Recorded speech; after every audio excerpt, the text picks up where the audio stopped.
Jared, Ram. this is amazing. This is a great building. Yeah, it's nice, huh? How long have you lived here? About a year. It's nice. Plus? Nice. Yeah. Should I close the door behind me? Yeah. No worries. I got it. Okay, thanks, man. Yeah. I'll take off my shoes. If you don't mind. Why would I mind? Oh. Okay, you see? It's fine. Everything's good. This is for you. Thank you. There you go. Cheers. It's hot. Go ahead. Okay, awesome. Good. I just need to set up. Sure. Okay. Wait, but there's good. Here's okay. Shooting it raw? Yes. Shooting it raw. This photograph is different in feeling and okay, so it's a selfie where you're holding the camera, you're shirtless but you've got a pack on your shoulders. You got sunglasses peering on your head. Behind you is blue sky with a few clouds, and there's what looks like to be the sort of the high-rise apartment buildings of Kowloon, I guess, in the back. It just looks like one of Hong Kong's many places where there are lots of high-rise buildings, but like residential buildings. You're at the top of some rocky exposed mount. I think it's Lion Rock. Lion Rock. Yeah. Very nice. Very iconic photograph. Yeah. Your mouth is open as if you're saying something, and your arm is splayed as if you're pointing to something. It looks like it's very hot because there's a bit of a sweat. Yeah, I don't look entirely comfortable. Okay. So what's the story? Why this photo? And what I love is that what I find is funny is that the horizontal, because it's basically keeled over like 45 degrees, it gives you the sense of action and sky and movement and all that stuff. Yeah, so what's the story? Well, the story is about the hike, the trip that we met on, actually. Okay.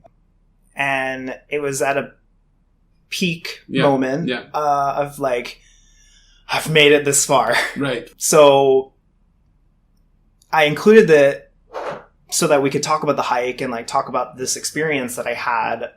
And I liked this one out of like a lot of the ones that I took because there's like that movement and that sense of like not everything is perfect. Mm-hmm. I'm a lot bit sweaty. Like I'm not like smiling. It's not a model shot. It's not a model shot. You know what I mean? Like, I mean, I'm shirtless, but that's literally just because I was so damn sweaty. Chester's looking at you and he's not impressed. He's I know. Like, yeah, whatever. He's like, I've seen you look better, Dad. But it's this like sense of accomplishment. Okay. Being at the top and like being my hand like out sort of to say like, look at it all. Right. Like here it is. Like this is what I came for. Sure. And like here I am sort of at the top of this part of the hike. Right. It was this sort of camping, hiking. You know, I've camped a lot growing up. I've camped in a few different ways over my life, but doing it on my own and like doing it with all of my gear on my back was something I've never done before. Okay. So if we want to talk about like where my head is at, it's like this is one of the most recent like activities that I've like put myself through in a way that was a challenge. Okay. And that was like, I wasn't sure how I would feel during it. I wasn't sure how I would like, I always had the confidence to say like, this is something I can achieve. Mm-hmm. But it was something completely new that I went for. Well, okay. So what I like, so the podcast is about how people make sense of the world using photographs as a way to start the conversation. You could die at any minute. Have to make the most out of every second. Yeah. And here you push yourself out of your comfort zone to go for this hike by yourself, camp outside, that kind of stuff. Generally speaking, people do this kind of thing when they're in some form of transition, right? Mm-hmm. So either, something every day is kind of the same, and something happens. You get hit by a car, something happens, and then something changes, right? So is that what it was like in terms of your life outside of this moment? Like, why did you have that realization? Well, I'm going to do it now. It's now or never. Like, yeah. Yeah. Well, I had the time off. Like Okay. I was in the transition, like you're saying, of like big life kind of movements. Like I'm between jobs. Okay. And I guess now, at the time of recording, I have sort of entered the new venture. Oh. And it's starting slowly as we like prepare to open. Oh, wow. Because the shop isn't ready to like work in and stuff. Okay. We're still like in the build, but leaving one job, going to the next job, sort of knowing that like now is the time when I have the time to plan it properly, to do it without having to be sort of tethered to a work message or like my phone or answering sort of schedule of some anything, you know what I mean? And then to like come home and also like decompress from it in a way that felt like I wasn't jumping right back into work. Right. Was sort of the inspiration. Okay, so I'd mentioned before that I had spent, I think, just 2 days, maybe 3 days, as far as pastry, as far as your world as a pastry chef is concerned. I've had one toe in that for a couple of days in a sort of a luxury hotel where I was just helping the pastry chef. Oh, nice. Okay. But in principle, like I know restaurants, I've worked in restaurants. Sure. I don't know what it's like to be a pastry chef. Yeah. So why don't you... I kind of asked you for my daughter's sake, but why don't you talk about how it is that whatever path you've taken landed you in Hong Kong so that just before you start in this new venture, that we're sitting and we're having this conversation. Like, how did you become you? Sure. And what is that? Yeah, it's crazy. I mean, I have always wanted to be a pastry chef. Like I've always had this I've always had a sweet tooth is really the key basis of it. Growing up, I was just like, chocolate is the best thing in the whole world. Yeah. Like cake, sure. Like cheesecake, sure. Like dessert in general, I'm there. Yeah, I'm not showing up for the dinner. I'm showing up for dessert. Right. And then it was like helping mom in the kitchen or making something for a birthday or school bake sales and whatever. And then it just became like something that I wanted to do like on a Saturday afternoon. Right. Like I could be playing outside or video games or like, no, I wanted to bake. Right. Like I don't know why, but it just like was what I wanted. Cool. And like my family was super supportive and wicked. Yeah. Like growing up close to New York, it was always like, oh, well, we can go see this chef or this shop or this chocolate place or whatever, you know. Wow. And so I gained a lot of inspiration at like a really young age. Sure. Yeah. Sure. Oh, yeah. Wow. So in terms of the formal practice. Yeah. Where did I went to culinary school.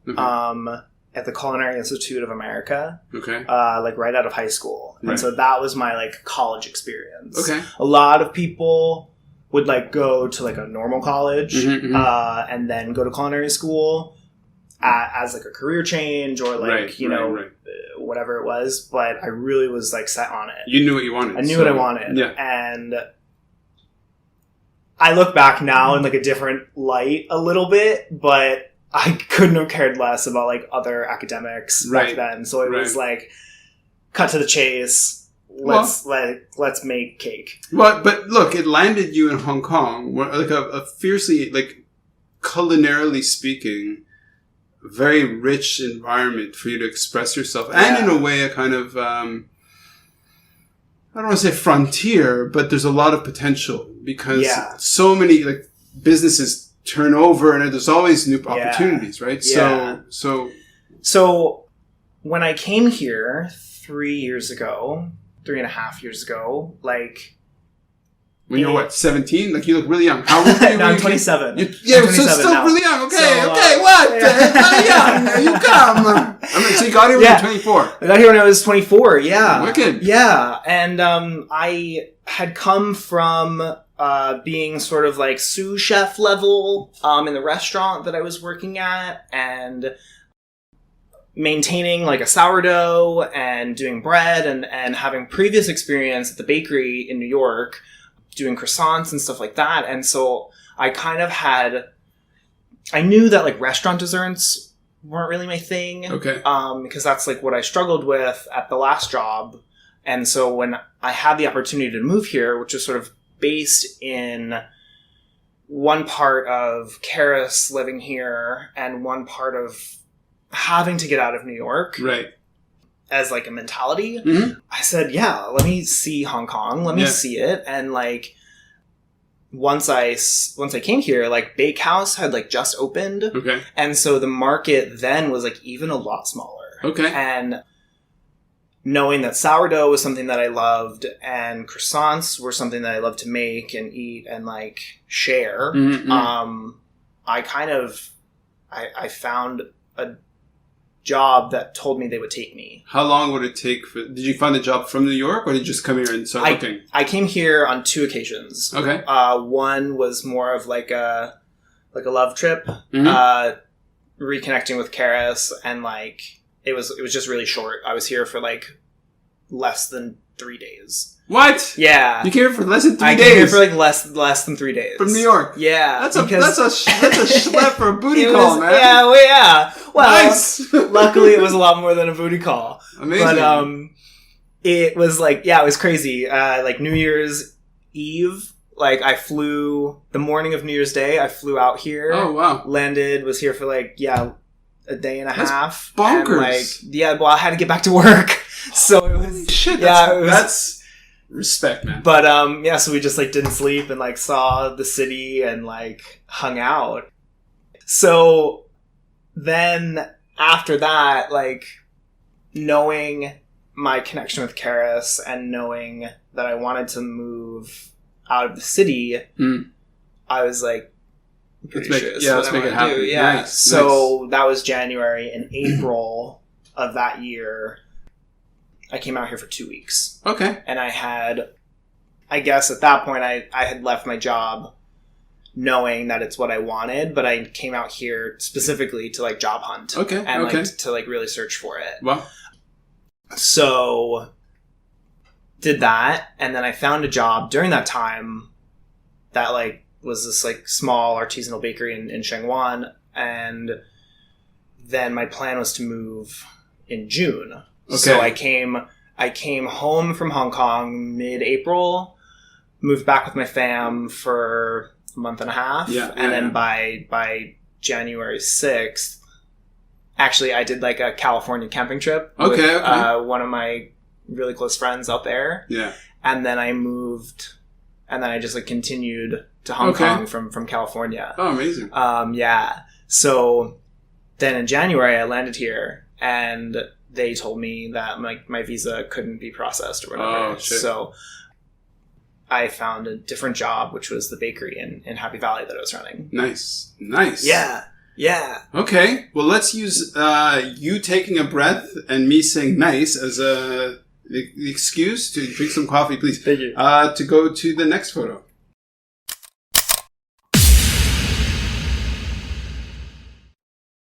So, is life really a gift? Really? Can you make every second count? That's the whole point of the podcast. So, if you like what you've seen and you're inspired, because that really is my mission, then please give it a like, subscribe, and share. Shooting it raw? Yes. Shooting it raw.